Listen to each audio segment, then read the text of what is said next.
तो hello everyone, Seoni से 30 kilometre और कटंगी से 15 किलोमीटर इतने पास में रहने के बाद में आप लोग अगर नहीं गए यहाँ पे और तो क्या ही घूमे होंगे भाई साहब। तो फिर अभी गर्मी को सीजन चल रहा है और मैं अपने फ्रेंड और अपने दोस्तों को फ़ोन लगा के और यहाँ पर चलने के लिए रेडी होने के लिए मैं उन सारी चीज़ों लोगों को बोलता हूँ।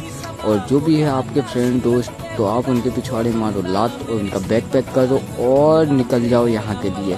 तो यहाँ पे आपने तो नीचे चलते हुए साइकिल देखा होगा, लेकिन यहाँ पे हवा पे चलने का मज़ा ही कुछ और है। तो भाई साहब अपने दोस्त फ्रेंड सभी लोगों को कन्विंस करो और लेके आ जाओ यहाँ पे, जो कि भाई साहब इतने पास में रहने के बाद तो आपको आना बनता है। तो मैंने निकाल लिया हूँ 28 तारीख की यहाँ पे जाने के लिए। और मैं अपने सारे दोस्त फ्रेंड लोगों को मैं रील में ही कह देता हूँ कि आपको चलना होगा तो 28 तारीख को आप रेडी हो जाना। सुबह 6 बजे मैं यहाँ से नागपुर से निकल जाऊँगा और खवासा से हमारी जर्नी होगी स्टार्ट, जो कि मेरे फ्रेंड के साथ में संजू।